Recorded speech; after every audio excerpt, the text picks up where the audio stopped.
Musical microphones. Good morning, everyone. Thank you for joining us. It's so good to see faces in the room and online. Welcome, everyone.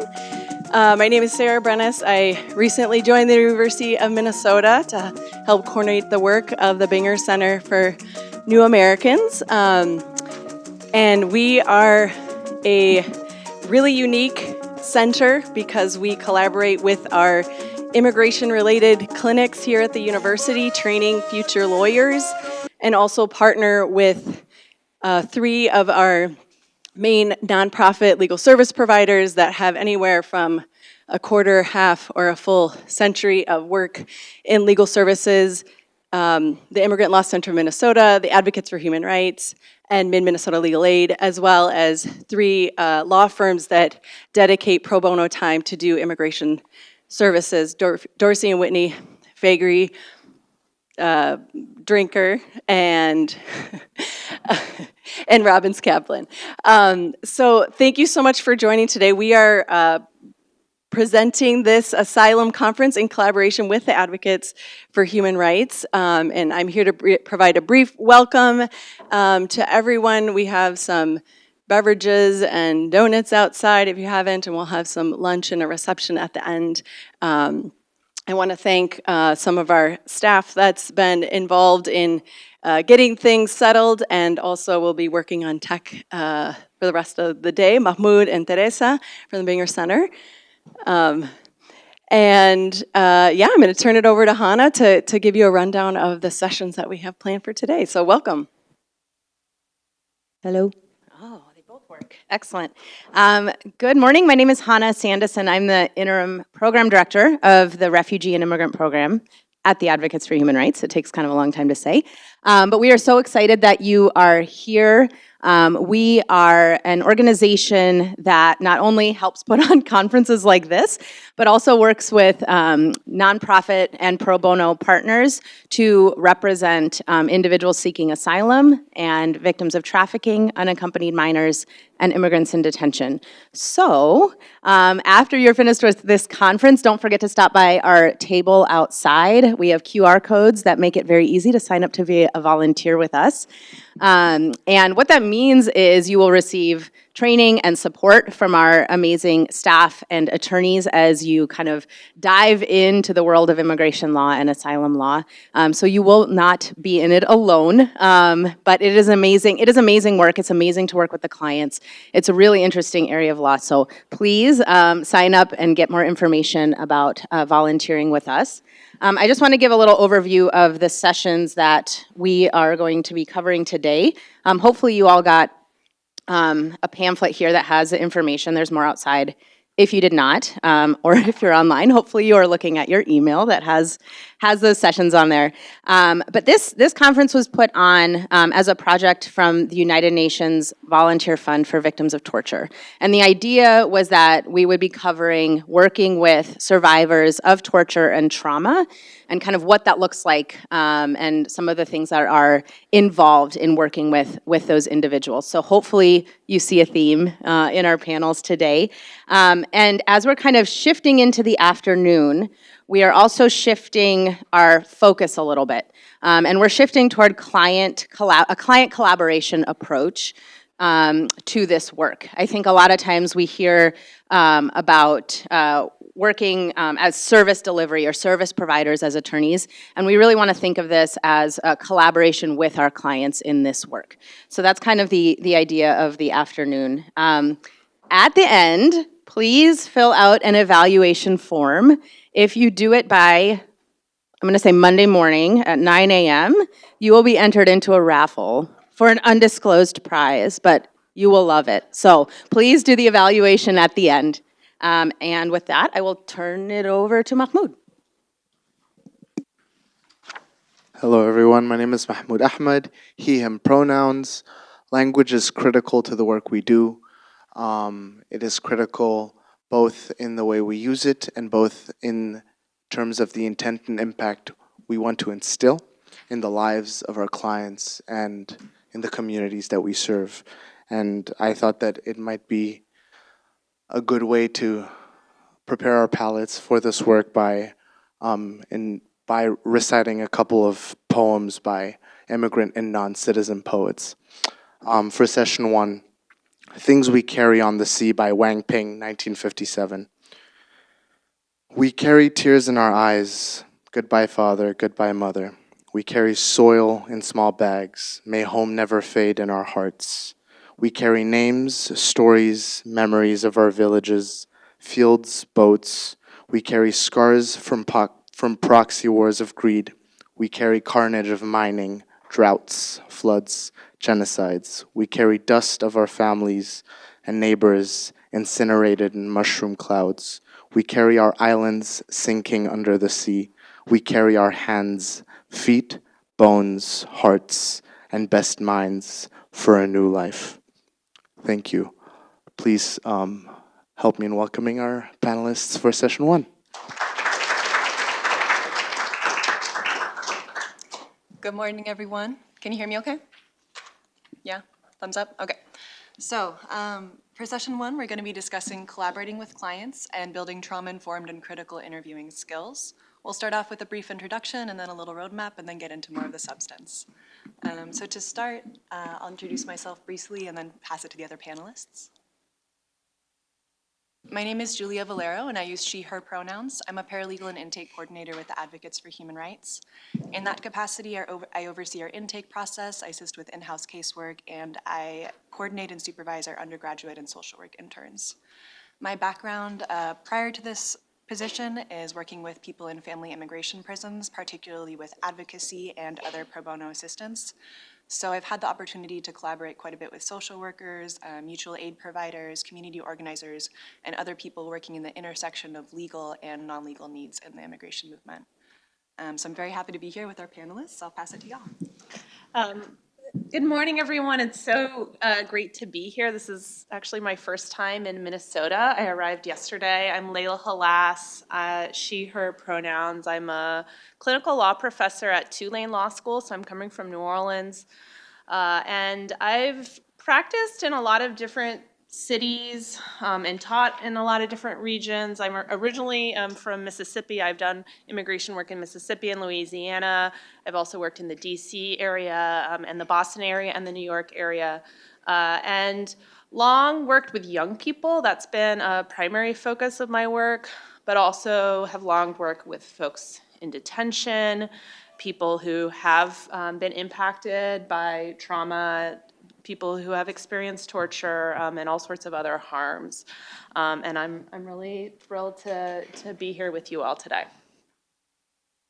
Good morning. Likewise, I am so glad to be here with you today. My name is Bill Holmes. I use he, him pronouns. I'm a licensed graduate social worker here at the Binger Center for New Americans. And I focus on clinical practice with people from immigrant and refugee backgrounds, as well as integrated behavioral health care. I do provide direct practice to clients through intensive case management and consultation to law faculty and law students within the agency, within the clinics, the Human Rights Clinic, the Federal Immigration Litigation Clinic, the Rural Access Clinic, and the Detainee Rights Clinic. So thank you all for being here this morning. So I think we'd like to get to know a little bit about the group that's here today. So I was going to start by asking a few questions and ask folks if they could kind of raise their hand so we could just get a sense of kind of the experience that folks have. So I was wondering if anyone who has just represented or helped represent and work with someone who's a client who's experienced trauma or torture or asylum seeker. Okay, so almost everyone. And then what about kind of higher practice? Have you had at least 10 clients that you've helped worked with? Okay, so still a lot of folks in the room. That's great. And what about deportation defense? Who has worked with a case where someone is facing deportation? Okay, about at least half of you.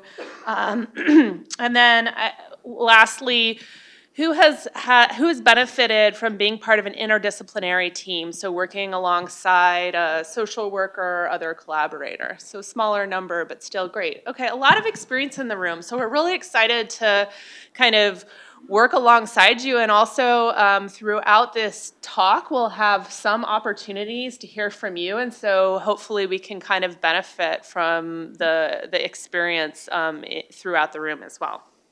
So I'm going to just start with a few basic, here's our roadmap. I think you were going to do you can talk us through our roadmap, and then I'll start next. Yeah, so, we'll be identifying what some of these concepts actually are as we start, and then going into a brief sort of grounding exercise to really model what we're talking to you all about.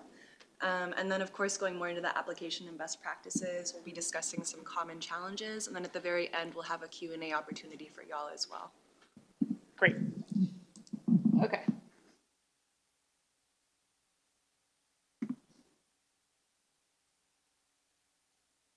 This doesn't seem to be, oh, there we go.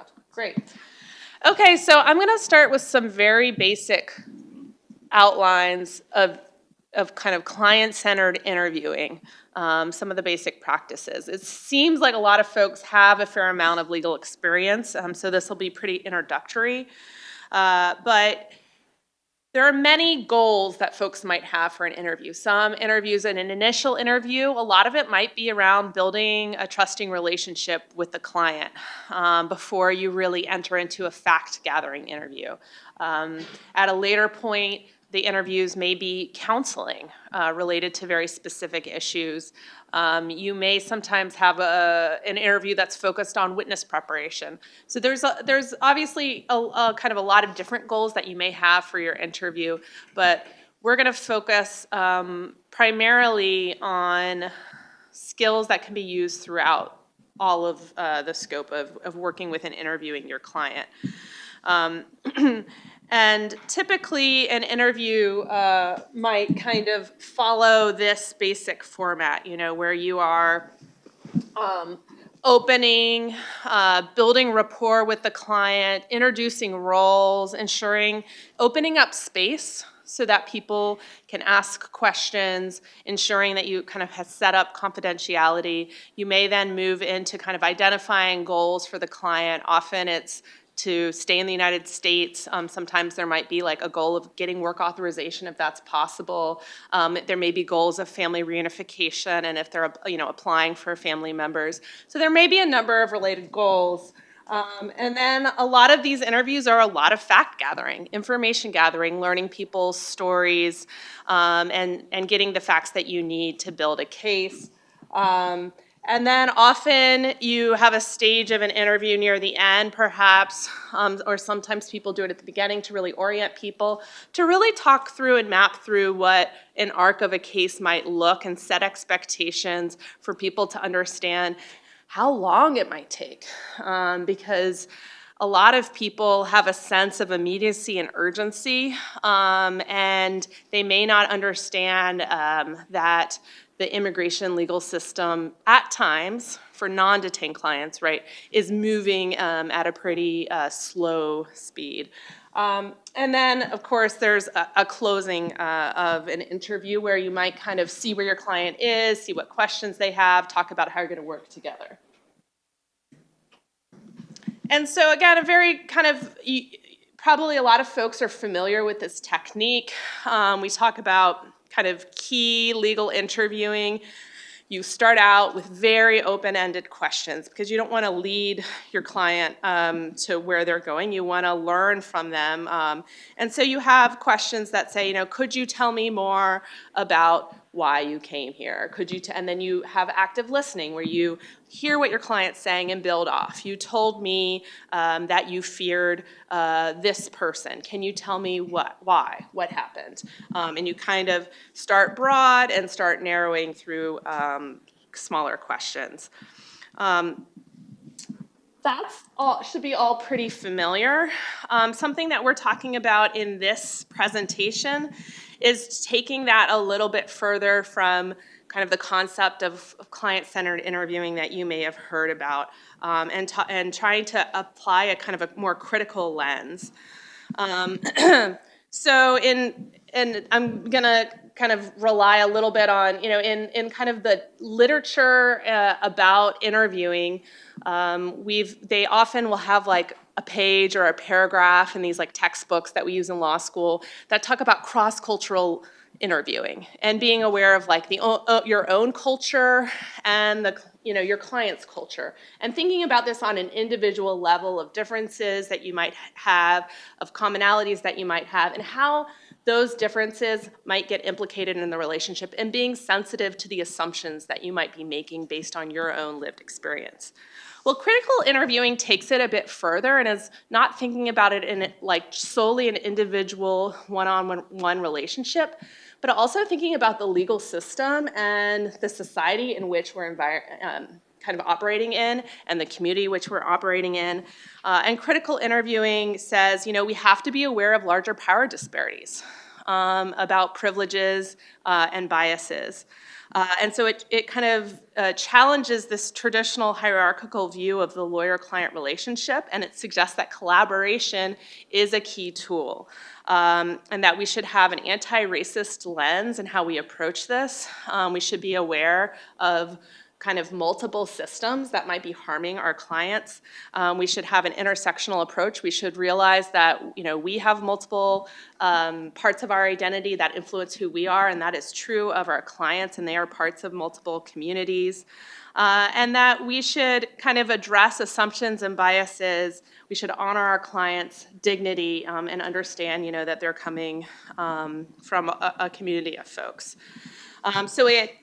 Critical interviewing seeks to avoid perpetuating client victimization. It takes into account broad social and political factors implicated in clients' pursuit for justice. We may work alongside organizers, we may work alongside social workers, we may work alongside interpreters. And the idea is to kind of amplify the client's voice and community voice and rely on the client's expertise as well. Apologies for this. Here we go. The mouse is, here we go.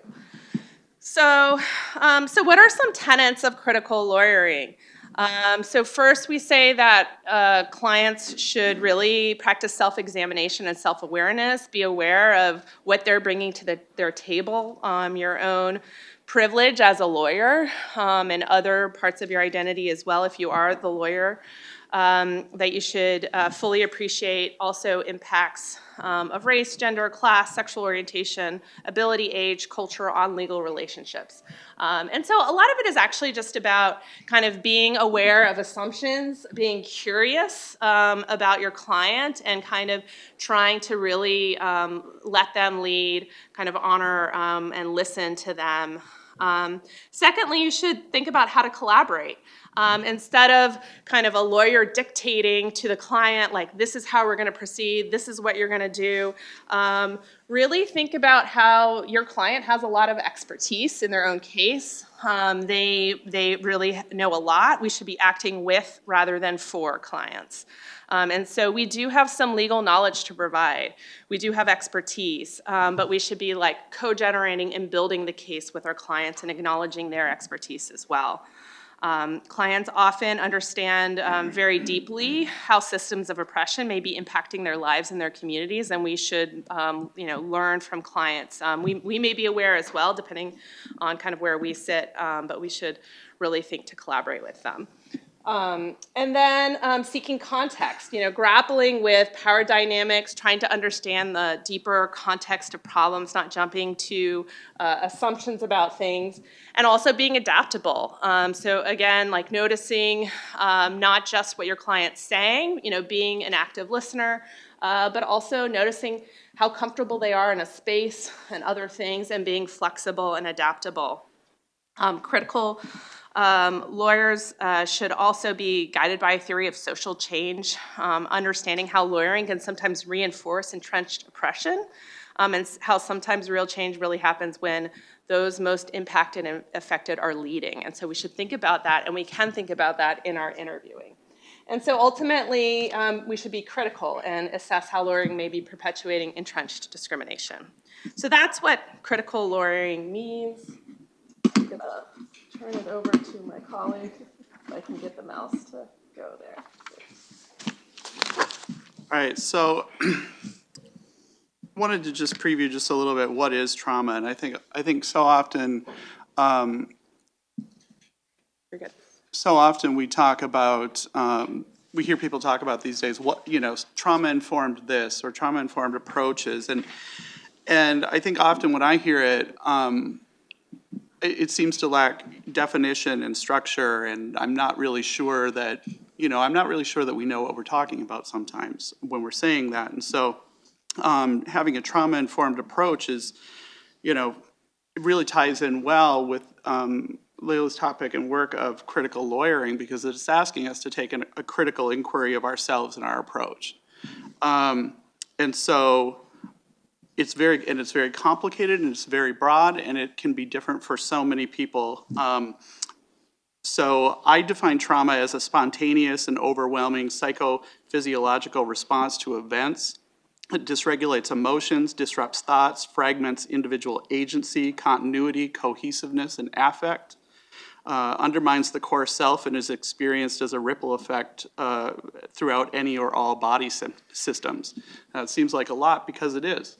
The person is mentally and may seem physically absolutely beside themselves because of the impact of the trauma, and it's going to have many different impacts. Bessel van der Kolk, who's the author of The Body Keeps the Score and a premier researcher on trauma, sums it up like this. Being traumatized means continuing to organize your life as if the trauma were still going on, unchanged and immutable, as every new encounter or event is contaminated by the past. And I think that that's a really good summary of how body systems respond. And so when we're talking about trauma impacting people's agency, their ability to evaluate meaning or make decisions or take action, continuity, such as, to be able to assess changes over time, acknowledgement, evaluation of aspects of their life, orientation and cohesiveness in their life, like their identity roles, like I know that I'm a social worker and an employee and a brother and a dad, or not a dad, excuse me, I'm not a dad. But for those who are, that's one person, right? That's one person. That's not, you're not scattered, you're not fragmented as people, you understand. Your sense of place, time, situation, and then your affect. How are you experiencing, is your affect depressed or flat or kind of all over? Is it incongruent with your mood? Are you irritable? And it can range from numbness to hyperarousal. First, I also want to say I'm sorry, but not sorry for the density of these slides. The goal is that you will take this with you and not that I will just simply say it here today. So you'll have access to these slides later.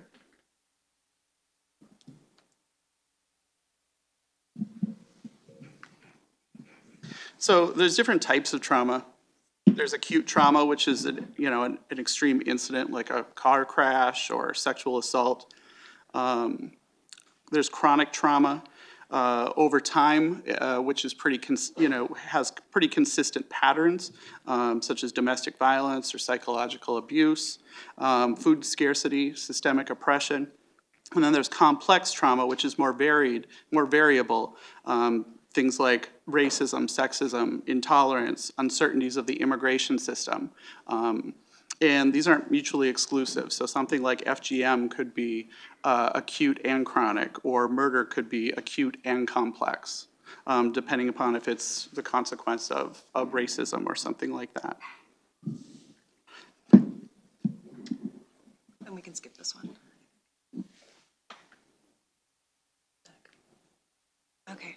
And so in the latter half of the presentation, we'll be getting more into specific techniques that you can utilize. But as we're starting to talk about collaboration and how trauma really at its core is something that the survivor cannot control, we'll briefly mention opportunities to foster autonomy and really make it explicit that you want to work in collaboration with someone, starting small. I find myself frequently asking, what would you find supportive or what would you prefer? Don't make assumptions in terms of what somebody might prefer. As Layla was alluding to, with someone's legal case, there can come up a variety of different anomalies. Asylum, at the end of the day, may not be the priority for everyone, and people need to be respectful of that in their advocacy as attorneys. When you're meeting with someone, it's also really important to keep in account physicality. How are you setting up your office space? Are you creating an option for somebody to, choose where they want to sit at the table? Some people may prefer to face away from the door if they don't want to be, easily perceived, or they're feeling, emotional and don't want someone to be able to see them right when they open the door. Others may prefer to sit, facing the door because they want to see in case anyone comes in or out. There's a lot of different, ways that trauma can come up in terms of how people take back their own power too in that space and protect themselves. Even in restricted settings like immigration prisons too, there can be options for this. Asking how somebody would like you to set up a meeting with them as well within the constraints of that environment. And really, again, collaborating with them, like what would you find supportive within this space? Here are the things that I can offer if you're limited. Additionally, trying to give options on who to work with. Again, this is part of why, hiring a diverse staff is important. It can be helpful to give people an option on, which gender of legal assistant, attorney, and interpreter that they would like to work with, or other backgrounds as well. Really, any identity can come with that. It's also really important to explain, why we're asking the things that we're asking, right? People are better able to opt in as to how much they want to share about their background if you explain why you're asking these things and what the law is requiring. And I feel often, legal professionals may want to extract a story from somebody, but how is that really keeping the client empowered and centered in their case if you're not explaining the ramifications of why you're asking those things, as opposed to just extracting a really possibly harmful narrative from someone. And then beyond that too, just finding out about people's preferred method of communication. Do they prefer a phone call? Do they prefer WhatsApp? Do they prefer email, text message, etc.? I recall some clients, mentioned that getting a private call was actually triggering because that's how they received threats in their country of origin. So again, just letting people know that you want to know about their preferences and then really putting that into action throughout your communication with them. And then now, if you want to get up and stretch, take some water while we do this, please meet your needs. But we're going to briefly walk through a couple grounding exercises. So these two we've selected in particular because there's something that you can work on as a practitioner yourself, but it's also something that you can share with clients as it feels appropriate. So one of them in particular, you can really easily use this in court, you can easily use this in detention, in an asylum interview, and then as a reminder too, insofar as you might use this yourself, mirror neurons are a thing. If you as a practitioner are more grounded and centered, it can also help your clients be more grounded and centered on a biological level. So of course, please take care of yourself and, sustainably involve in the movement, but also remember this can also be beneficial for your clients. So first, we'll be talking about the 5-4-3-2-1 technique. So this has to do with the senses. This might feel a little weird, but if you feel comfortable, I'd invite you to say out loud what you're thinking about. We'll start with, what are 5 things that you can see? Right now, I can see a big bright blue light up there, the clock, these little dangling red balls on the ceiling, Lauda sitting across from me, and this microphone. What are 4 things that you can hear? So 4 things I can hear: the echo of this mic, my creaking chair, the movement of this paper, and Linus shifting his feet. 3 things that you can touch. Right now I can touch, again, the smooth paper, the much smoother table, and the leather of this chair. 2 things that you can smell. You can smell my coffee, and I can smell this desk. And then 1 thing that you can taste. I can still taste that coffee. There are a lot of variations of this technique. You might prompt people, what are 5 things that you can see that are blue? What are 4 things you can hear that are loud? Trying to connect with the senses is really the idea at the end of the day to help you come back to your own body and be present. The other technique that I'll just mention very briefly, if you don't have as much time to, guide yourself or guide someone through that, is the tapping technique. Again, there are a lot of variations for how this technique can be done. But one very simple version that I've seen is really just tapping on either knee back and forth. This is something you can do when you're giving arguments. This is something that you can do, when you're doing a credible fear interview prep. Something, again, to help people be able to be more present and more intentional in terms of how they're involved. Great. Thanks for that. So we're gonna now do a little exercise. We'll hear a little bit from you all, but I also invite you, if you have a pen and paper, to like write down notes to yourself, or if you have a computer, you could type. We're going to use these interviewing videos.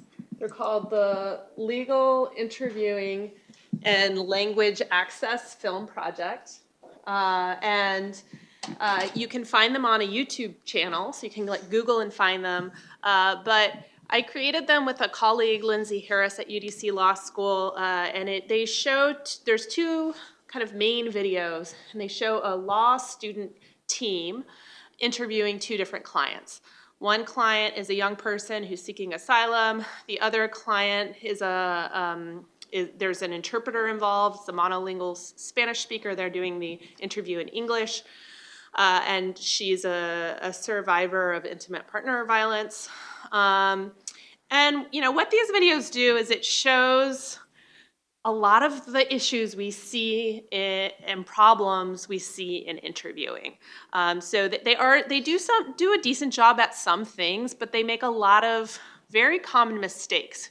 So we included things that we saw often in clinic. We also included, we surveyed immigration lawyers and immigration law professors, and they gave us issues they saw. So issues in collaboration, issues in working with interpreters, issues with not being trauma informed.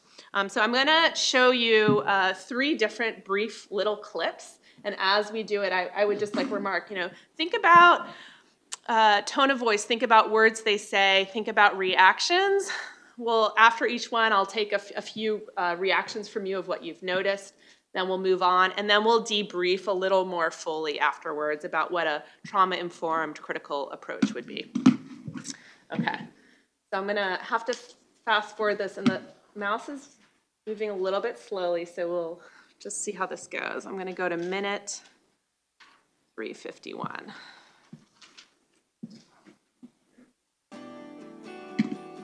This is beautiful Tulane campus.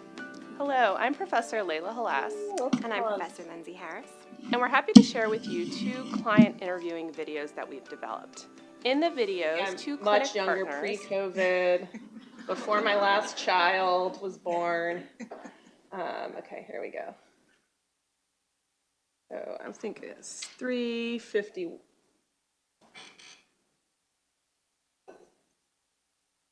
Maybe make it louder too, if we can.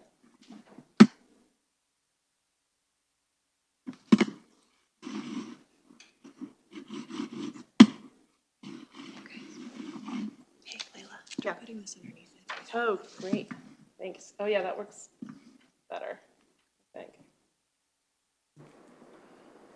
Well, can you tell us a little bit about that? Like, what's it like there? Can we make the volume any bigger? And the... Give me just 1 second, I can try one point.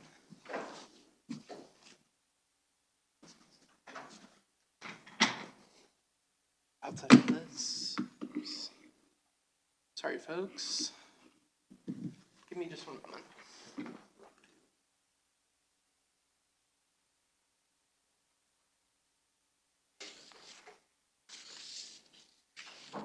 Oh. No, we can't. Okay. Well, he said, tell me a little bit about your country. And then we'll... Might be a caption button too. So see at the bottom right. Hello, I'm Professor Layla Halas. And I'm Professor Lindsay Harris. And we're happy to share with you 2 client interviewing videos that we've developed. In the videos, 2 clinic partners, Lisa and Max, will conduct 2 initial client interviews of 2 very different clients. Josefina is a woman who's applying for a U visa Can you make it for go to victims of serious 351? crimes, and Victor is a teenager who hopes to apply for asylum. Because Victor speaks English, that interview will be conducted solely in English. But Josefina is a monolingual Spanish speaker, so you'll see the students in the video must use interpretation. In doing so, Lisa and Max struggle with some of the problems and challenges that attorneys. Fifty is great. Perfect. Well, can you tell us a little bit about that? Like, what's it like there? It's a beautiful place. I grew up in a tiny village. It was a really special place. Things got bad towards the end, but I still have a lot of good memories when I was a kid. And the food. The food is so good. I'll bet. Who cooked the food in your home? My mother. She's not with me now. Oh, I'm so sorry. What happened to your mother?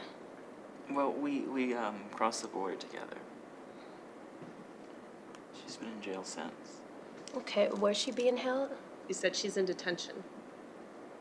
Somewhere in Pennsylvania. I don't like to talk about it. I'm so sorry. I know it's difficult. Thank you for sharing that with us. Well, we have a ton of other things to talk about. We actually prepared a little agenda for you to try to make sure that we get through everything that we had hoped to talk with you. Thanks. Great. Okay. If people could hear, or even if they could observe, like what were some things that you thought either were okay or really weren't great?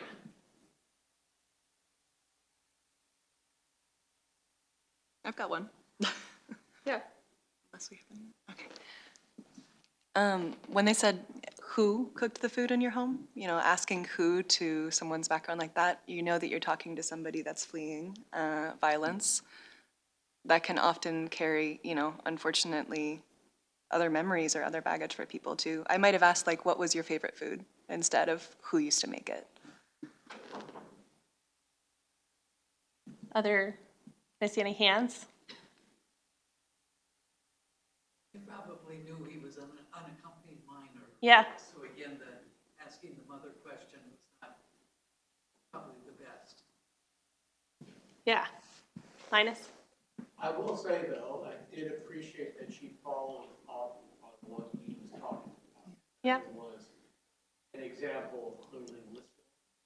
And I could appreciate that maybe it wasn't the best follow-up question, but it was something that was trying to go forward. Any other thoughts? Yeah. Just kind of when he brought up the agenda. Yeah. But then also like that's kind of what you want to get into before really getting into like happen. Yeah, I've seen this happen so many times. It's like this urge to make someone like not feel bad. And so you immediately try to change the subject when someone starts to visibly get upset or cry. And as you said, that can feel really dismissive instead of like, just being non-judgmental, like listening and hearing. I think also asking that question, like the mom was, I'm not with her anymore. She's in detention. And then it's a very lawyer question. Where's she being detained? That's such an abrupt, closed question instead of just letting someone talk, because you don't need to get the detention center information right in that moment. Okay, so if you could help me fast forward. And I think I would add too that, first what I observed the client seemed to be demonstrating a trauma response of fawning, like he was speaking to, the beauty of the place and the how the food is wonderful, like these things that maybe privileged people might like to hear, might like to avoid trauma in that way. And so it seemed to me, a sort of a defense mechanism. And also, as we were saying, it's just, the approach here is not centered on the client, and more than being dismissive, it seems rather re-traumatizing, because folks don't have a choice in their trauma, but they get all the choices now. They get the choice of how to process and when to process, and rather than moving on because other people are uncomfortable with that. It's important to remember that this may be difficult to hear about, but we're not the ones living the experience. And for that person, their trauma is very real in real time. So we're going to move to a scene between the two partners with the client. If we can go to 6:19, and then we'll watch it for like just a minute. It'll be until 7:11. Yeah. Yes. I wonder if you do the closed caption button, it can solve some of our volume problems. You see over on the right? Yeah, I can. Thank you.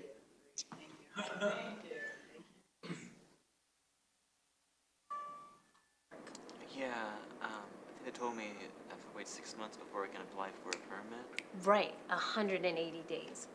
I can't wait that long. He's asking What about happens if I work start working without the authorization. permit? What happens if I start working without the permit? Well, honestly, dude, everybody here works without a permit. Honestly, dude, But everyone works. We don't want you to have any issues with your legal Then case. she says, we don't want you to have any legal How about, issues with your we speak case. with our So how about we professors speak with our about it, professors and about then, it, we'll and have an then answer we'll for have you an next answer time we for meet. you next Okay, time thank we you, meet. but can I ask the lawyer in my situation? Then he says, okay, thanks, but I'm gonna ask the lawyer in my situation. Well, if I were you, I'd And he work. turns to Max to ask him, what do you think I Well, should do, Max? I think we'll actually need to speak with our professors about it. And just to clarify things, both Max and I are law students. We can What- pause it what there. they really And so she says, to clarify, both Max and I are law students. Okay. So thoughts about how that went and what was coming up. And this is also something that's happened and I've seen happen in client partnerships. What's a dynamic that you see surfacing here? If you can raise your hand, we'll run a mic to you.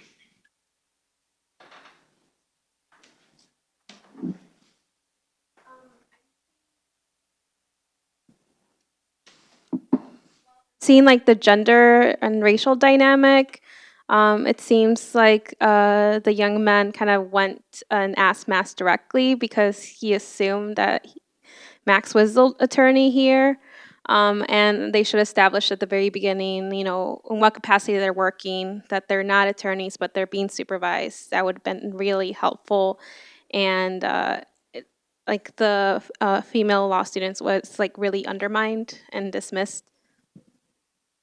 Absolutely. And we've seen this happen. We've also seen partnerships where like almost reflexively a male student asks the female student to like make a copy of something or like take the notes while he does the interview. And so it doesn't always happen, but it's important to think about these kinds of dynamics in all kinds of collaborations and working with your client and working with partners. And so just as you said, they should have set those rules at the beginning. And then also perhaps Max should have responded when he heard himself being called a lawyer to kind of correct the situation instead of like leaving the space for Lisa to have to step up and do that right after having been undermined. Okay, we're gonna do one more clip. Thanks for everyone for their patience. This is going to be with a new client, mostly in, I think the subcaptions might not work because we're gonna have English subtitles of Spanish, so we may need to turn them off. It's gonna be minute 21:43. And so this is, although, well, actually, why don't we put them on, because some of it's, yeah, put it on, because some of it's in English and some of it's in Spanish, but it's gonna be the two partners meeting a new client.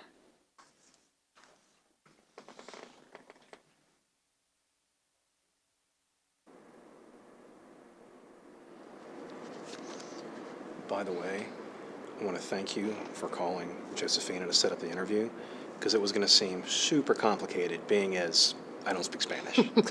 No problem, it was easy. And when I mentioned needing an interpreter, she said she could bring one along, so.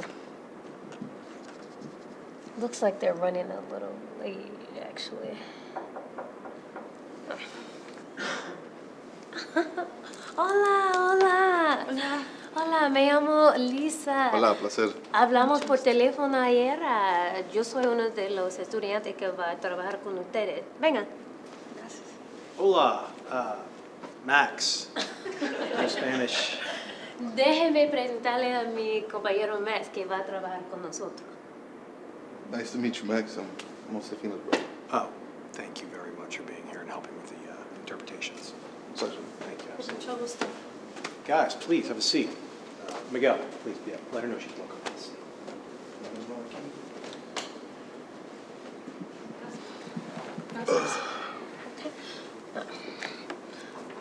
Yo sé que no tiene mucho tiempo hoy, así que vamos a empezar, ¿ok? Nuestra profesora nos dijo que quiere solicitar una visa U porque fue la víctima de un crimen. ¿Sí? Queremos hacerle una pregunta sobre eso y también ver si tiene preguntas para nosotros. Sí, sí tengo preguntas. Okay, we'll stop there. Necesito empezar. Okay, what were some issues with the way that started out? What's going on?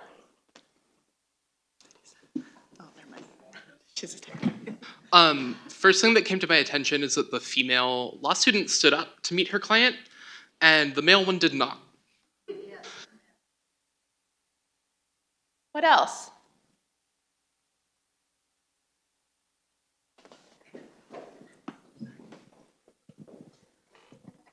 Okay, yeah, this is working. The client brought the interpreter with there was not an interpreter provided by the practitioners at all, and especially when you're doing trauma-based interviews, that can be pretty messy to do. Yeah, and there might be times when it might be helpful for the client. Again, you want to be like trauma informed, but here it seemed like they didn't put any thought into it, right? Max was like, thanks to his partner for doing that call because I don't speak Spanish. And then the partner said, no problem. And she just said she could bring someone, so that's great. I don't even have to think about it. And in fact, it's her brother. It's someone she's dependent upon. And then, of course, if traumatic things come up or things that she doesn't feel safe talking in front of her brother about, it becomes a much messier situation, as you said. And so it's not trauma informed. It's not a critical approach because all of these assumptions were being made. We weren't being intentional about it. Anything else? It just seems like in general, the roles aren't very clear. Like Max doesn't seem to know what is going on or what questions his partner has for the client. And then I don't really see a lot of actual interpreting going on. So it seems like everyone in the room is a little unclear.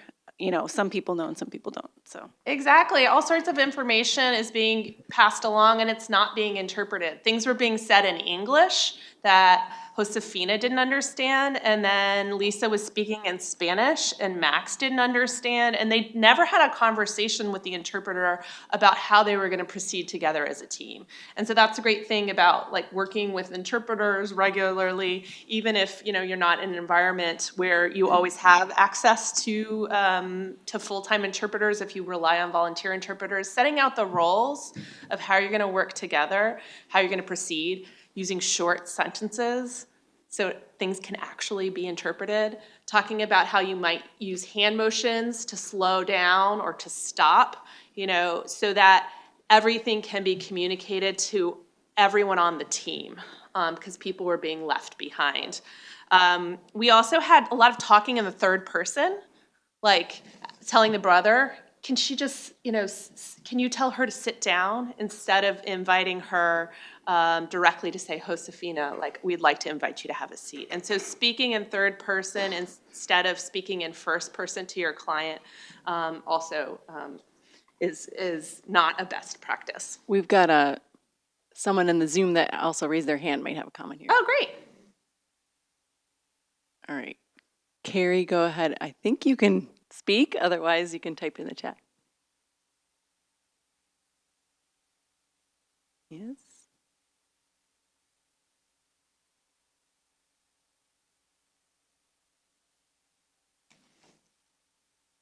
Maybe not.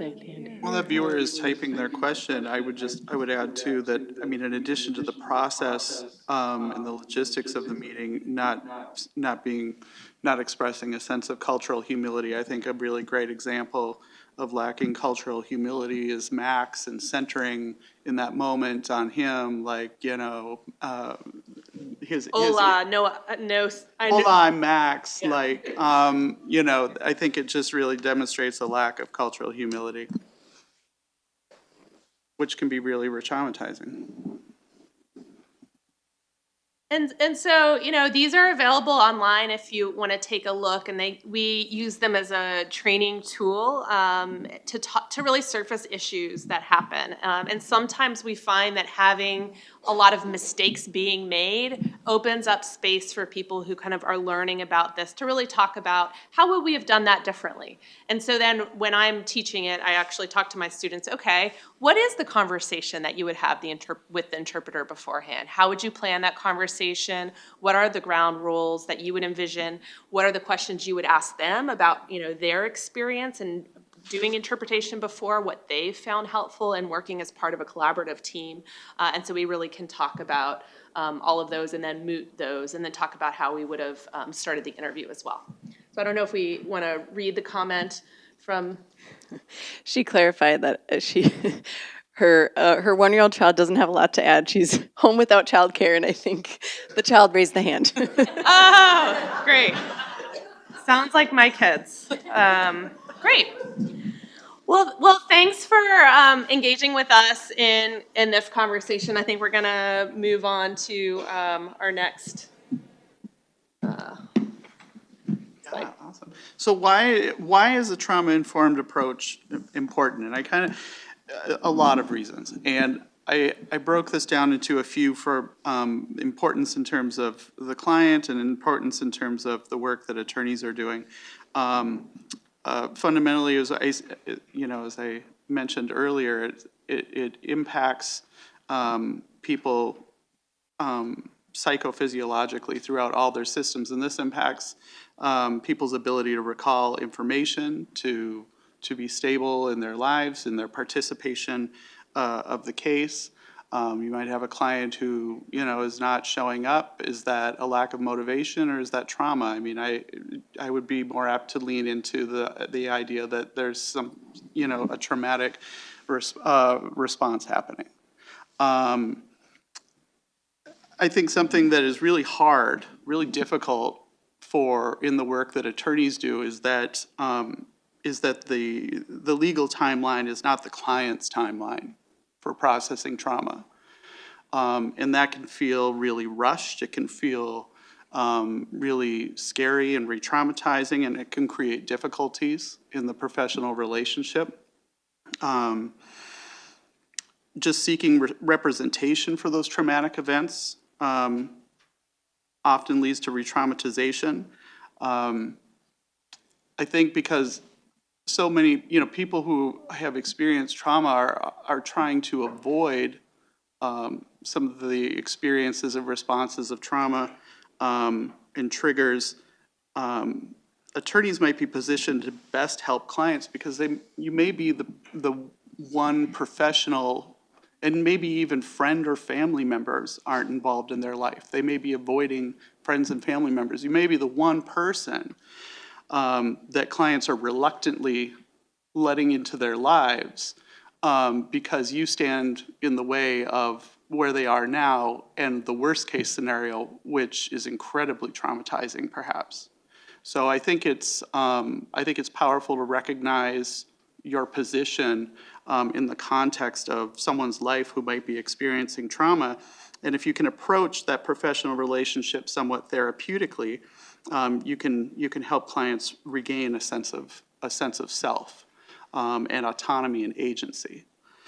For attorneys, it's important to recognize that a trauma-informed approach is important because vicarious trauma impacts your well-being and your ability to practice. We all hear very, very difficult things, and that can be very hard because it's not just one person's experience we're hearing several people's experiences over the course of our careers and maybe making connections to experience, but also, there may be feelings and that come up even just in recalling and making those connections factually to impact, the next client that we're working with. So I think it's very important to, be mindful that you're of being with the client in their trauma, but not in the client's trauma. I think, Layla, suggested earlier, said being with the client. And I think it's, just a helpful reminder for myself as a social worker to sometimes step back and say, yes, this is difficult to hear, but I'm not the one living it. This may be a difficult job, but I'm not the one living this experience. And I think it helps to maintain some professional distance and ability to be empathetic and avoid some countertransference and transference. I would also say it's important for attorneys to assume that trauma is more likely to exist for the client than not, especially when we're talking about folks who come from immigrant and refugee backgrounds. I think it yields some humility and allows you to see and center the client. And as I'll point out again later, I think that that's important for the client, because by the time you recognize that there's trauma, the client is perhaps already recognized that this relationship seems unsafe or is too much emotional labor to put in. And so trying to incorporate a trauma-informed response after you factually understand that there's trauma, I think can be really difficult for the client and for the professional relationship. So assuming that trauma exists and walking gently with the client at the onset is impactful. And in seeing the client, it helps to prevent that re-traumatization more proactively and adjust your litigation strategy rather than reactively. Moving with the client in small increments can mitigate re-traumatization and help you understand the trauma better, and may yield details that the client may otherwise forget or not share, and that could be very important to your case. And lastly, supporting client access to mental health care benefits both the professional relationship and provides evidence in the form of documentation. In essence, you demonstrate that you care, you gather evidence, and you provide the client with a means of processing, healing, and self-actualization on their pathway back to self. So again, that's really dense, but I want you to take that with you. We'll give you those slides. Some symptoms and impacts of trauma. We gotta go one back. The other way. There you go. Yep. As we talked about, trauma impacts memory. So a client may experience intrusive memories that are uncontrollable, or the inability to recall memories. Or I work currently with a client who's experienced severe trauma, and they have intrusive memories that go on nonstop, and they were surprised to realize yesterday that it was 2022, the year 2022. They did not realize here in November. So there are these things that are happening, and it's not uncommon, as so many of you probably know, that there would be inconsistencies in someone's testimony of their story and their experience, and this is not a matter of credibility. This is a matter of somebody's ability. So they also, some symptoms might include avoidance, so avoiding any triggers of the trauma, any reminders. They may avoid family, friends, anything that they formerly took interest in. They have thoughts that no one could possibly understand them. They may feel hopeless. They may feel guilty. They may feel shameful. And behaviors might include being easily startled, agitated, hypervigilant, and impact sleeping, concentration, and lead to a person to engage in self-destructive behaviors. So these are some things that, if you haven't become aware of, the narrative, or that somebody's experiencing trauma, that you might see, and you might start to see a pattern, and you might get curious. And start to ask some, compassionately curious questions around that, for the benefit of the client, and also, again, the benefit of the work that you're doing on their behalf. Trauma might start to look like things like actual physical shrinkage of the hippocampus in a person's brain. Again, there's an evidentiary aspect to that. If you can get a neurologist to support that. You may have a range of physical symptoms and ailments. You may be distressed and anxious and not sleeping and you're not eating and now you've got ulcers or other sort of gastrointestinal impacts. Like this is how trauma can impact a person psychophysiologically, just as an example. Again, fragmented thinking or frequent patterns of paranoia. You're in those modes of fight, flight, freeze, or fawn. You're isolating from people and things you enjoyed, difficulty working or completing basic tasks. It may look like neglect of self and children, relationship difficulty, abuse, being abused or being abusive. It may look like insomnia, nightmares, night sweats, substance abuse, cutting, other addictions, and also epigenetic research points to generational impacts of trauma that manipulates DNA. And so again, we can see the psychophysiological and even the sociological impacts of trauma. So these are some things I point out, again, like we talk about being trauma informed, but what does that look like? And how do we know it when we see it, and how do we respond? And I think it's important just to have, to expand this conversation of what it is to be trauma informed, to start off first with what does trauma look like? And so we can then talk about some best practices. And with that in mind, and so again, assume that the trauma more likely than not exists from the first point of contact, so we're not reacting, so that the client already isn't re-traumatized by the experience feeling unsafe or not worth it. Recognize that for the client, trauma is always happening in real time. Anytime these memories get brought up in the context of an asylum intake interview, for example, I mean, this is very real. I'll just say, I have accompanied an Afghan family on their journey of resettlement, and I sat in on their asylum intake interview, and I watched as the father, who was a soldier allied with U.S. forces, started talking about his experience. And I had known him for several months up to this point, but I had never seen him posturing like a soldier like I did in that moment. And so for him, that experience was very real. It became alive. And I think a really great example of how we can see trauma happening in real time. People are back in that moment. A critical approach recognizes that clients get to control how they process, and again, that's difficult with legal timelines and the needs of people of the casework that you're doing.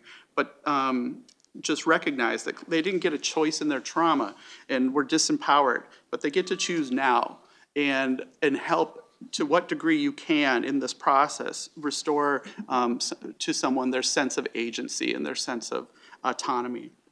And trauma can present itself differently based on both the individual and culture. There are multiple symptoms, no universal presentation, and I think that that's important to understand. If you've met one person who experiences trauma, you've met one person who experiences trauma. And although there may be common symptoms, they are not going to look exactly the same from person to person.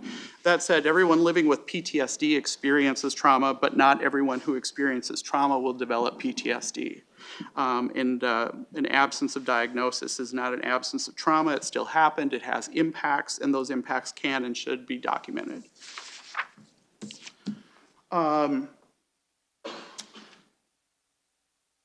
Allow the first meeting, if you can, to be about relationship building and expectations, and Layla alluded to this too. I mean, just really, really work to build trust, because that's, the relationship is gonna be most important to your work. And jumping into a client's trauma, it's re-traumatizing, it dismisses the power of that relationship. Allow yourself to embrace discomfort, give it space, and be accessible. Max in the video wanted to just move right along. Give clients that space, and embrace that discomfort, because it's part of their experience, and embracing their experience is part of giving them back autonomy and agency. So if that means that we have to have emotional moments, then that's what we have to have. And I think that those moments of silence can be as powerful, if not more powerful, than any conversation we might be having with our client. Ask questions around clients' physical, mental, social, spiritual, and cultural health, and to be aware of patterns of trauma that might be present and playing out at various levels in their lives, whether that be intrapersonally, interpersonally, institutionally, community, or due to policy. And collaborate with social workers and other clinicians in coordinated teams. Every one of us comes at this work differently with different skill sets and different perspectives. Attorneys, social workers, physicians, even peer survivors, family members, and clients themselves have unique strengths and insights into how trauma is demonstrably impacting client well-being. So that last point, I think, is most important. The client is the expert of their own experience, and there is a lot of data that the client can generate that can help you understand their situation and help you to help them through their situation.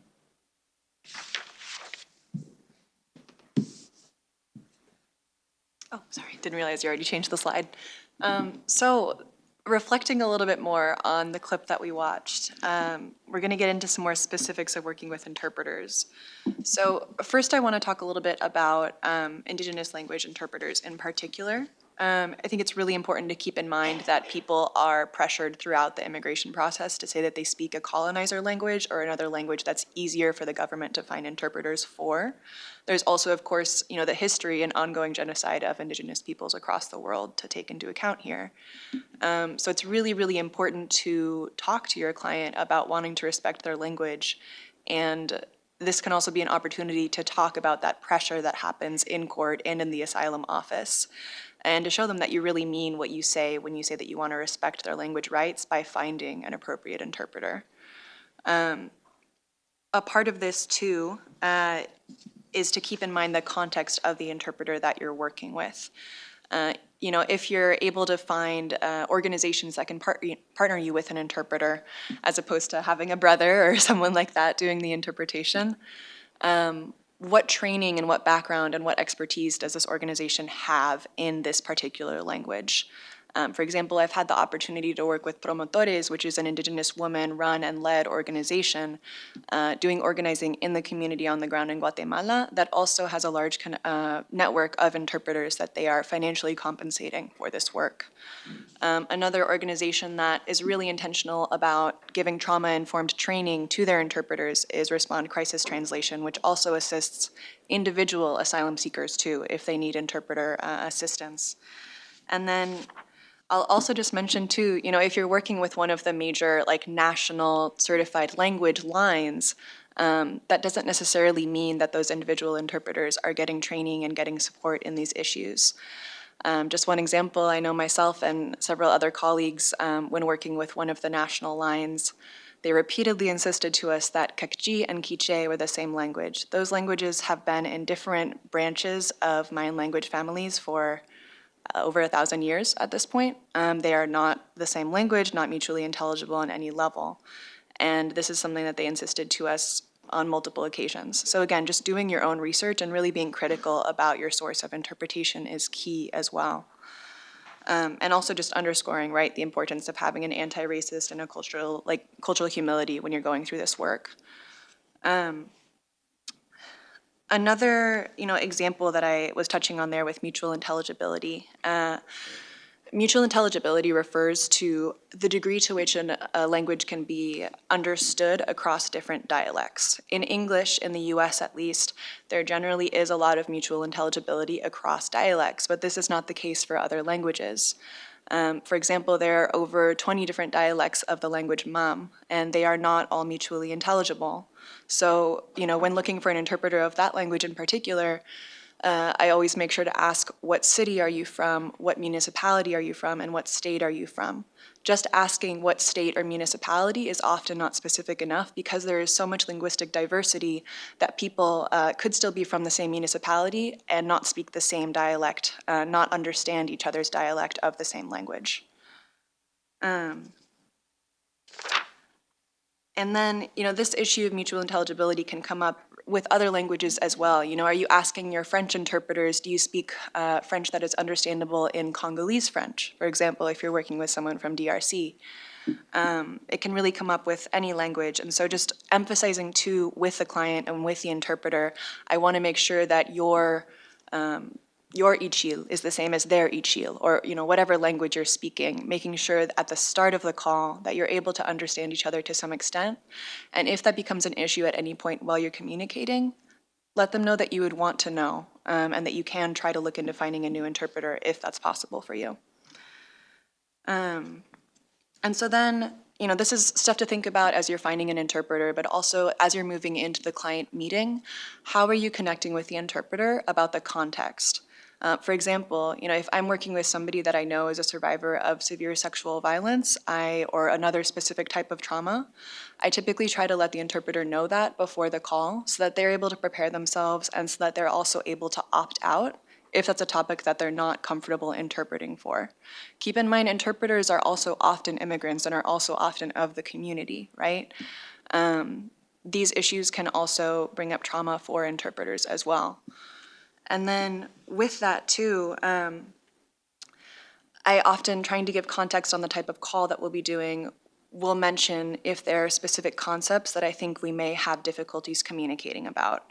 Going back to the example of sexual violence, if I know that my client has survived something that the US legal system might call rape, but they don't use that terminology, I want to be specific with the interpreter. Please use the terminology that the client is using to be respectful of their experience, right? And also letting the interpreter know if there are specific legal concepts that come up with that, right? We see this a lot with domestic violence and asylum law. It's hard for survivors to tell their stories. It's also hard for survivors to explain their stories in a way that connects with asylum law. And so trying to let the interpreter in on some of that ahead of time can also be helpful. Additionally, giving the interpreter context on the purpose and the scope of the call. Conveying, today I plan to complete a credible fear interview preparation or a merits hearing prep with this individual. Letting them know, I want to use respectful language throughout the conversation. I'm not sure if French, for example, I personally don't know if French has a formal you and an informal you like Spanish does. But I would tell the interpreter, please use whatever the formal version is because I want to convey respect to the client. I don't want to play into a power dynamic where I'm putting myself above them. And additionally, laying out other important legal concepts like the scope of representation. Me as a non-attorney, I've learned how to say attorney in a lot of other languages to make sure that I'm not misrepresenting, who I am and what I can do for people. Going over confidentiality with the interpreter as well, and really any other sort of legal ethics issues can be really helpful at the start of the call too, so that they can keep an eye out for that throughout the conversation. And then similarly to kind of discussing the right to an interpreter in the correct language, this can also be an opportunity to prepare clients for working with interpreters in the court and in the asylum office. Prepping people to speak in short sentences or phrases, and then to let the interpreter know if there's more that they want to say, so that they don't get cut off, when they're in court or something like that, or so that they're ready to advocate for themselves in that space as well. And then another sort of small note, when working with interpreters, it can feel hard to really feel like you're connecting on a more genuine human level, being emotionally present with each other when you have that added barrier to communication.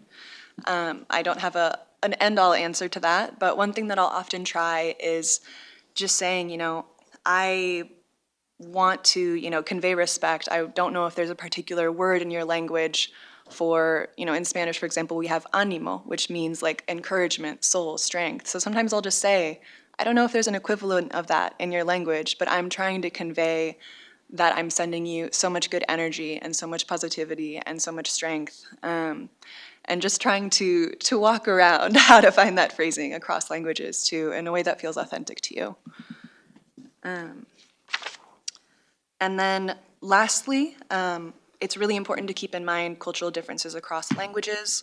There are different paradigms in different languages, different views on how the passage of time works, different views on how ownership works, different views on how just about everything works. So, again, doing your research, but working in collaboration with the interpreter and with the client if those sorts of things are coming up, to explicitly identify them and talk about it. So I think we just have a few minutes left, so I might just put these phrases up on the board and then also see if there are questions. And then we can mention very briefly some common challenges. Oh, we have 20 more minutes? Okay. I was like, We have till 10:35. okay, perfect. Okay, great. Did you want to Sorry. still jump ahead? Yeah, let's not jump ahead. Let's go through these phrases of support. Sorry, I missed No, all you're the good. time. Great. Always good to have more time for questions too. We can go through this part quickly though. So again, going back to what Bill said about silence being very powerful here too, we did also want to just give a few suggestions for other phrases. Please only say this if it feels authentic to you though, right? If you're just reciting a phrase, it's not going to have the same impact or weight. But a few suggestions, again, reiterating, especially when working with families, I think there's a lot of guilt, for children going through the migration journey when parents are bringing them. And reiterating, like, I see that you've done a lot to protect your family. And, this government system that is doing this to your family, this isn't your fault that the government is doing this. Emphasizing, how can I support you? What would you find supportive right now? Acknowledging, the incredibly badass person that you see in front of you as well. And just voicing the honor that it is to get to work with someone. Thanking people for sharing their story, especially with you, a relative stranger. And then people often will express, shame about how they're going through the immigration process. They receive so much information, people receive so much information in English and paper and in the wrong language, et cetera. And, then of course face sometimes very shaming judges and officers throughout the process. I would really encourage you to remind people that, again, this is the government's doing. The government isn't setting people up with attorneys or explaining the process or even getting the right interpreter a lot of the time, let alone, what due process looks like in immigration court and detention. So just emphasizing that we know that this isn't an easy process for people. And yeah, again, just asking if there's a way to convey respect in the language. I would just add, just really quickly too, that because people who are experiencing trauma are not are really just beside themselves. They're not feeling a healthy sense of self. They're thinking no one can possibly understand me. Don't be surprised if these statements of empathetic statements don't land. That's very common. I work with a client who has experienced severe trauma. It took this client 6 months to accept a compliment from me without resistance. And so, again, like, say it if it feels authentic, and do it again and again, but don't be surprised if it doesn't land.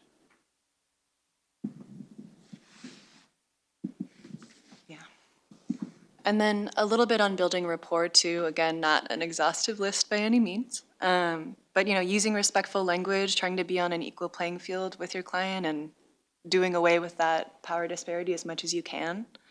Simply asking people how they are. I often, with families in detention would say, "How are you?" And they would say, "Fine." And then I'd say, "How are you other than fine?" And then we would actually talk a little bit,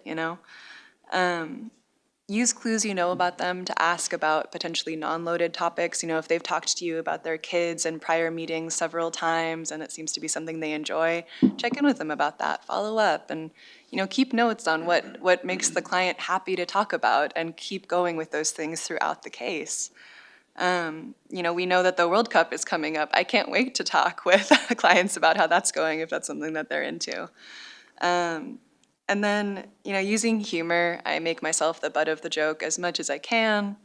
Just, laughing about the little things, whatever might come up. And then, just kind of acknowledging how weird this is, right? I'll often say, thank you for talking with me, a stranger, on the phone about these intimate details of your life. I know this is weird, but I really appreciate you bearing with me. And just kind of taking a moment to acknowledge how disconnected this whole process can be for people too.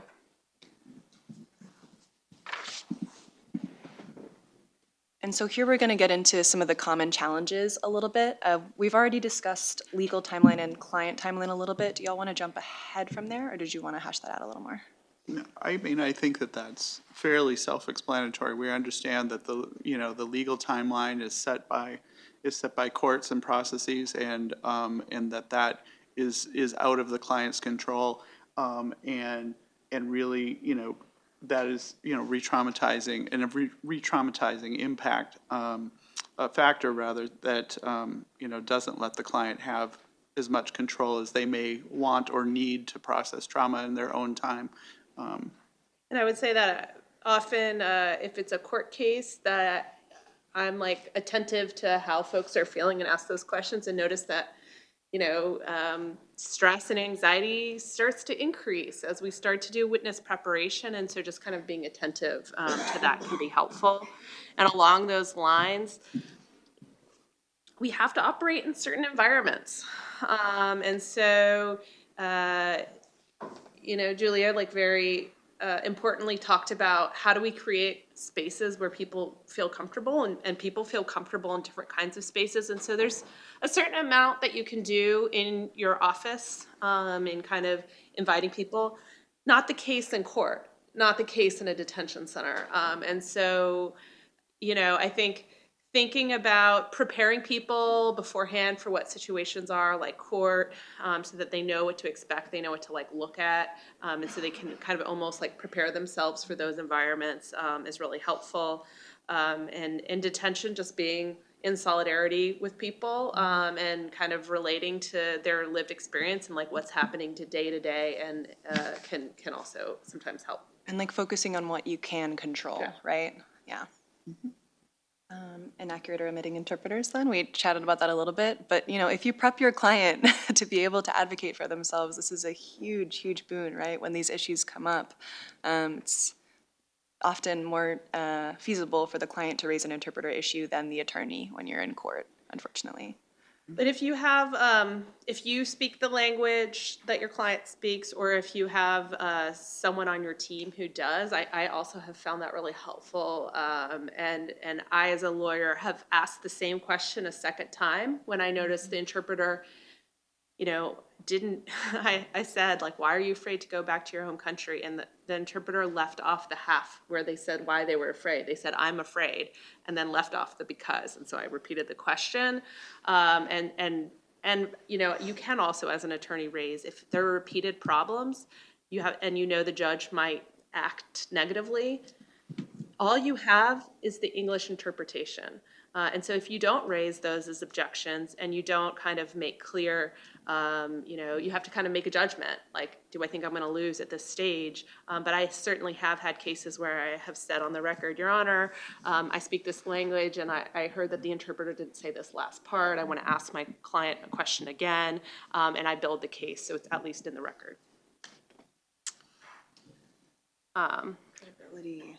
Yeah, we've talked about, I think Bill has talked about how people have different affects and different tones, and that can certainly, we see that can show up with credibility. I try to, I think that you put things in the record. I try to if it's possible to have an evaluation and talk about why that's consistent. I try to do that. I also, work with my client and kind of let them know why they might get a cross-examination or in a certain way if that's an issue that's going to come up for them. Yeah, and I think, incorporating to the degree that you can expert testimony or documentation, research that speaks to the reality that that this isn't about credibility. This is about ability of someone to recall consistent details. And so being able to build your case and make that narrative clear when evidence exists, I think is very important. And I'd leave it to attorneys to decide how impactful that might be. Mm-hmm. Specificity of the legal requirements. So what does particular social group mean? Yeah, that doesn't translate well. That sometimes can mean gang in Spanish, depending on how it's translated. Explaining those concepts briefly can be huge. Yeah, I'm usually pretty on. Interviewing is a reiterative process and it takes time, but usually I pretty early on, if it's a particular social group case, I explain like what asylum is in very basic terms and say, you know, it doesn't matter under the laws here, it doesn't matter just that you fear for your life. It has to be for a very specific reason. And one of the reasons is called this thing. And we're gonna have to talk about certain details to show like why folks like you are harmed, and that why, you know, whatever the group is like seen as a group in your country. And so that's why we're asking these questions. So I think a lot of like mutual education, transparency, and making it really clear like why you're asking those questions. And if someone's saying something that's actively harmful to their case, letting them know, you know, if I know that my client is harmed because of a particular belief they have or because they belong to a group, I'm like, let's talk about that. If you want to just throw in that there's rampant violence everywhere in my community, it's actually not going to help your case. I understand that that information is also true, but you know, treat this like you would treat a job interview. We talk about the things that are like most relevant to the things that we have to show, and we don't talk about like every fact that exists. And the fact that there is a lot of violence otherwise isn't helpful or particularly relevant, because what we here to talk about is the violence that's happening to you and why it's happening to you. And so kind of making that really clear so that they understand like when certain things that might be true but aren't relevant are actually going to be harmful to their case. Do you want to go into these ones or jump into questions? Yeah, I think we should jump into questions. Yeah. Yeah. Open to questions. Well, I'm going to kick it off. We got a few questions from the chat. Well, microphones are going around for there, folks. I'm going to give you a couple of them, and you can choose who wants to answer. First question: any suggestions for bilingual attorneys and preference over having an interpreter? And then another question was: how can an attorney who has experienced trauma be empathetic while maintaining professional effectiveness? I might speak to the bilingual question. And so I would say it depends on the type of case.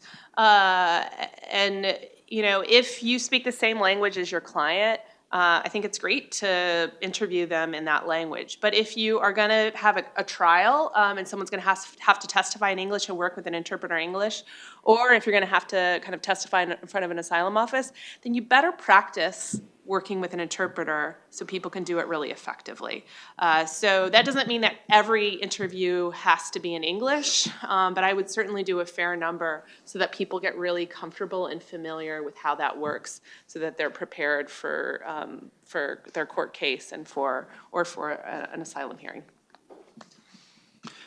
And I would say for a client or for an attorney rather, who's experiencing, re-experiencing some trauma that they, that has happened in their life in the context of working with a client, I think first of all that is, very self-aware and very important to do that always throughout the course of our work as professionals. And if you can make that a practice rather than an episodic realization, I think that you can prepare for those moments. I know for social workers, self-care is in our code of ethics. And so for me, having my own therapist is a part of the job.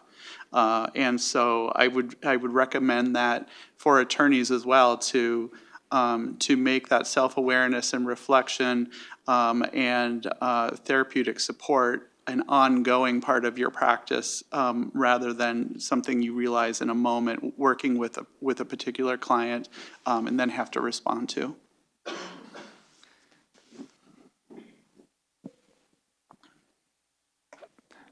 Yeah, I've been thinking a lot about the trauma piece and especially the fact that it presents differently depending on the individual and also the culture from which they come.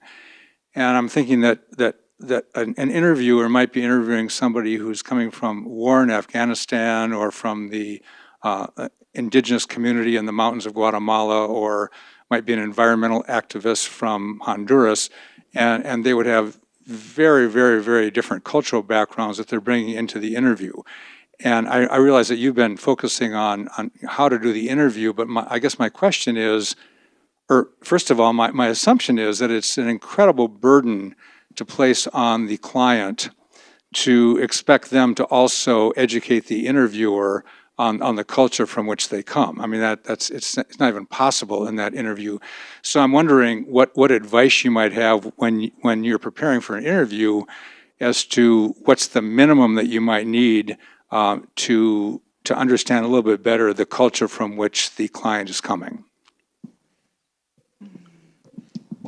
That's a really great question, Tom. And I think, it's important in any sort of prep work to, do our due diligence in terms of understanding cultures and demographics and the geography in which people have lived and where they're coming from and where they experience trauma. I think that's really, key preparatory work. Just for, the ability to be present and to avoid that re-traumatization of a client having to educate us. That's really first and foremost. And I think, beyond that, I think you can start to, understand and identify patterns and ask questions, around those areas of agency, continuity, the cohesiveness and the affect of the person, which, those are going to be pretty core to all of us as human beings, but they're going to be reflected differently. And so you can, start to see then how these patterns are demonstrating, being demonstrated by a client who might come from a cultural background that you're not familiar with. And I was going to just add something. Did you finish? Yeah. I was just going to add, and I also think a lot of it is just about kind of not making assumptions, engaging in parallel universe thinking. If you get a certain reaction and you don't understand why it is, not assuming that you know why it is, but just kind of being open to active listening, picking up on things that your client is saying and following up on that. And then afterwards having a little reflection and thinking like, that was, I was surprised by this thing and I'm not sure if I understand it, and seeing if you can learn more afterwards. It doesn't all have to happen in a moment. You don't have to know everything at the beginning, as long as you're kind of being curious, kind of non-judgmental, really trying to listen, mirror back what you're getting, and then kind of like trying to adapt as you go. Yeah, and I'll just add too, it's obviously an ongoing process, right? You can try preparing if you've, never worked with someone from a certain cultural background before. But even as you learn more in your research and in working with people, follow news organizations, follow cultural and community organizing folks that are doing stuff on the ground, and continue to expose yourself to different perspectives on what is happening in that part of the world.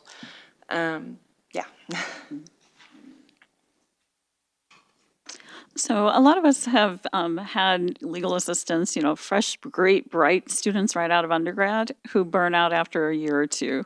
So despite, small firms or small nonprofits trying to provide as much support for them to get through that time period, what recommendations have you guys used that will retain staff? And this is a broad topic that's been all over the listservs as attorneys burned out under the Trump administration.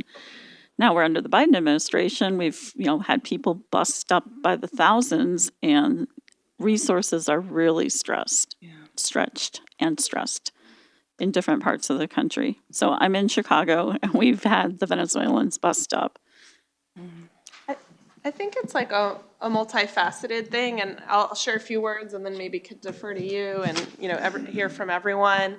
But I think just being very intentional about like creating an environment of care and a community of care. And so you may kind of talk about it early on, talk about how we set up boundaries, talk about, okay, you may only be able to do this number of intakes in a day, and I want to make sure that you get scheduled this amount of time in between. These are the resources. If someone tells you something that's very upsetting, like, let's go walk outside. And so kind of setting that up from the beginning, but then also having maybe a regular practice, like a weekly way in which you're connecting and checking in on people, thinking about other resources that might be helpful, like wellness resources. You know, some people make certain things, some things are free through health insurance, like Headspace, some people's health insurance will pay for. So thinking about like what those tools are, but I think having like a way in which you're helping people set up the boundaries they need, helping them set up expectations, letting them know what they can and can't say yes to, that, you know, you don't have the ability to connect them to every type of resource and you can't say yes to that. Because that's what I remember being a very young attorney working in a youth center where kids were coming in crisis and homeless and all sorts of situations. And then I didn't know what I could or couldn't help with. And so I'm like trying to find all of the things. And actually we need to have a team doing that. And there are some things that I can do and some things I can't. Some things I can try to help with, but I can't promise. And knowing those boundaries and kind of continually checking in, I think is really helpful. And I'll just briefly say, you know, looking at how your work exists outside of a vacuum, you know, what are you doing to change the system and to overhaul this whole thing? How are you involving clients in that and your staff that's on the front lines as well? Mm-hmm. And I was creating a culture that prioritizes holistic care, not just for your clients, but for your agency, structurally and in the collegiality of those you work with. Yeah, we used to do like art projects together at this youth center I worked with. And we had like art therapists on staff. I mean, you know, not every place could be like that. But just thinking about like, wow, like we are legitimately having things built into our schedule that are being taken care of. And we also had access to like free dinner at the cafeteria and, you know, being a time where we're like, okay, it's 5 o'clock and we're going to go have dinner together. You know, having certain things like that can really help out. And I'll, on a final note, sorry, just add also thinking about how ableism and all the other isms are also showing up in the workplace and trying to dismantle those. Hi. I wonder if you have any suggestions on how to deal with the clients who've had such a difficult time understanding and believing the court deadlines. For example, if you apply for asylum now, it's a 3 to 6 year wait. I've had clients who either couldn't grasp it or believe it and kept asking me to call the court and move their case along, which of course we cannot do. Do you have any techniques or suggestions for dealing with that very difficult time frame for the client? I find that people are anchored really early on. Sometimes it's from information they've got in the community, but sometimes it's also their first time in the interview. And so I think for U visas, for asylum cases, like being super explicit and prepping people to hear something before they hear it, saying it, then saying it over, saying why it's the case, expressing outrage yourself at it, and then kind of continually going back to that can be helpful.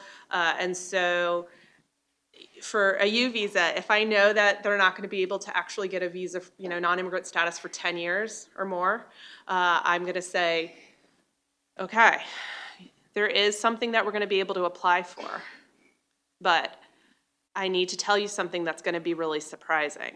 Because the way this was set up, we're going to apply for this thing. We might be able to get work authorization at this point, but you're actually not going to be able to get the actual status for 10 years or more. And that's what this means. And then I would like express it again. This is pretty shocking. I have clients who've been waiting in line for this long, but because this is how the law was written and we can't get Congress to change the law, this is the way it is. And so I think like spending a lot of time building it up, saying it again. I've had law students who are explaining a concept and they want to go through the legal requirements and like explain all these things, but they don't do the process parts that people are most keen to hear. And if you drop those process parts, people think it's going to happen immediately. And so we practice over and over. The first time you meet the client, you have to focus on the process parts and forget, you know, the legal requirements are important, but if you just say this is what asylum is and this is what we're applying for and you don't put the timeline first, and understanding that part first, they get tied to these other things and they don't hear that part. I think, you know, it really speaks to, you know, the experience that, you know, that people are caught in a sort of limbo. They can't move on with their life. And this timeline can really reinforce that thinking, that all or nothing thinking, now or never, is kind of what this seems like. And so I think, as Layla was, alluded to, just, this is the importance of holistic care for our clients, is what can we do in the meantime to help you feel less in limbo, to help you feel, more impactful and present in your life, and it could be, explaining things like, something like in 6 months' time or in 150 days, you're going to be able to apply for your work permit. You're going to get your work permit. You're going to get your social security number.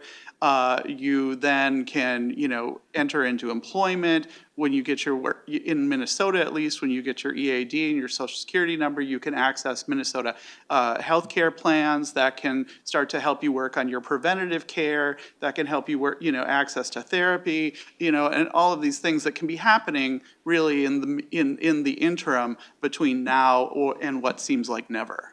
So it seems like more productive time. Well, thank you so much. That was so centering for why we're all here today. I really appreciate Julia, Layla, Bill for sharing that with us. Please join me and give me a round of applause for our panelists.